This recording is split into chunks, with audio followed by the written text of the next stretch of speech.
Екі дос қалай шатасты. Қыз бен жігіт жаңа танысқанда бір-бірінен сыр ұрлап, абайлап сөйлесіп, көз астымен қарасып, қол ұшын ғана берісіп жүріп, бірте-бірте махаббаттары гүл жара беруші еді. Ал біздің Сымбат пен Жандостың жүректеріндегі махаббат бір күнде бар жемісін төге салды. Қалай қосылғанын бір жан сезген жоқ. Қазір екі баласы бар. Сымбат бірлік колхозында мұғалима, Жандос комбайнер, Көктал селосында тұрады. Махаббаттарына иненің жасуындай қылау түскен жоқ, әлі лапылдап жанып тұр. Жандостан гөрі білімі жоғары болғандықтан, үйдегі басшылық та, келешекке жол сілтеп жоспар жасау да Сымбаттың қолында.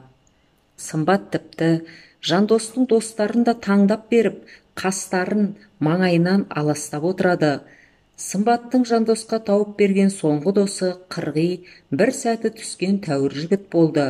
Өзі көңілді, бой десең бой, ой десең ойы бар, сөйлеп кетсе алдына жан салмайтын теңселме жорға. Қырғидың қызмет орны да осы Көкталда тұратын барша жаннан жоғары селолық советтің председателі. Сонымен бұлар өте жиі араласатын болды. Араласқанда үнемі Жандостың үйінде ғана бас қосады.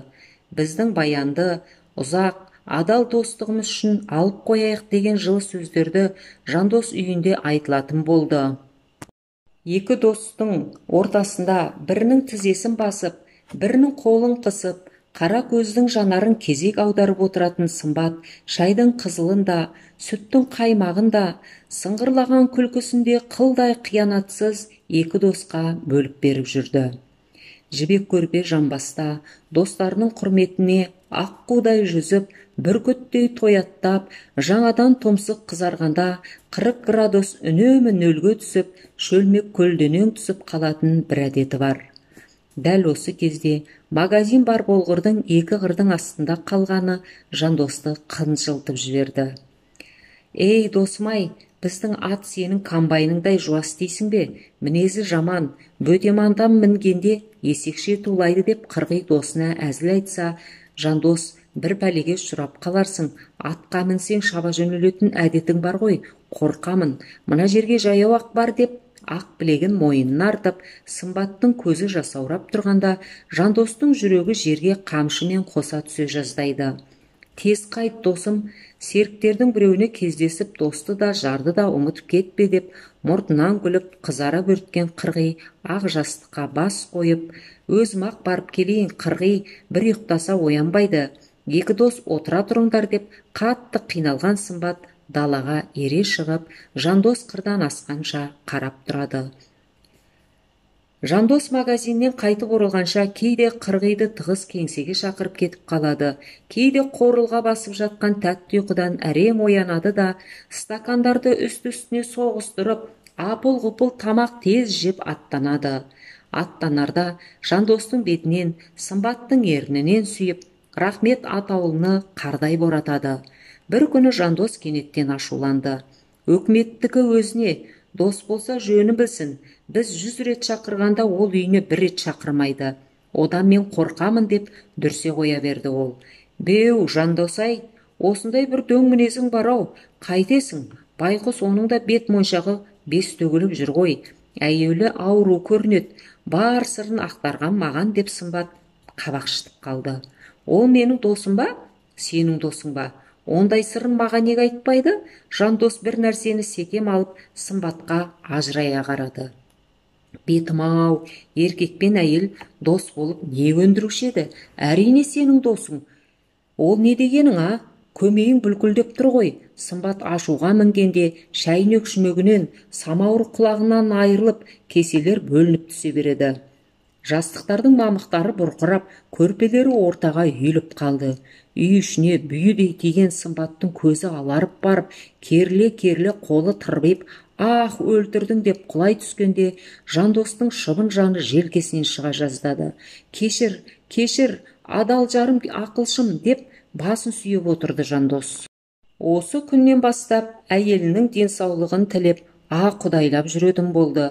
Дала толы жайқалған шөп, егін орағына қызу әзірлік жүріп жатыр. Жандос үйіне қос басынан кеш қайтты. Жабылған терезе, ілінген есік қанша сабаласа да ашылмай қойды. Үй ішінде тірі адамның демі жоқ, тым-тырыс. Бөр жоқ деме бөрік астында дегендей қатты шошынған үйесі табан тіреп шірене кеп тартқанда бүкіл 3 бөлме Жандостың құшағына еніп кеткендей болды. Тақтайлары қаусаған есікті лақтырып тастап, табалдырық аттағанда көзге түртсе көргісіз үй іші дүлей қараңғы еді.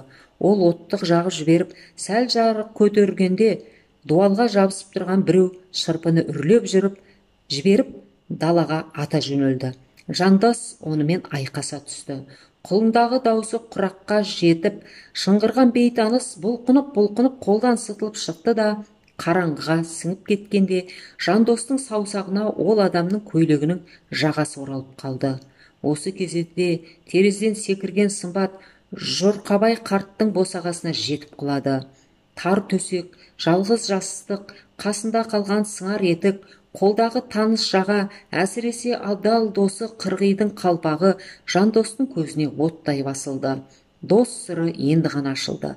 Мысқалдап енген пәленің батпандап шыққанын Жандос жаңа ғана сезді. Сымбаттың бірі оң жағына, бірі сол жағына отырып, ән шырқайтын екі дос осылай шатаса бастады. Намысын үшін қой, балам, көзіңе басқа бір пәле көрінген шығар, осы араның шайтаны көп болатын деп жалынды Жорқабай қарт.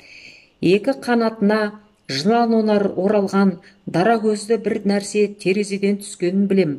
Содан соң өкпем қысылып кетті. Естен айырылдым. Сен есік ашқанда терезеден қалай ұшып кеткенімді білмеймін деп зарлады Сымбат. Арада апта өтпей-ақ Сымбат екі досты татуластырмақ болып соңғы айласын жасады.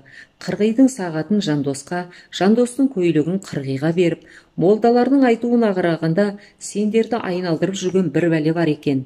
Екеуің жұп жазбай жүріңдер деп жылады ол. Ар намысына дос өнері қатты батқан Жандос бұл айлаға төзбеді.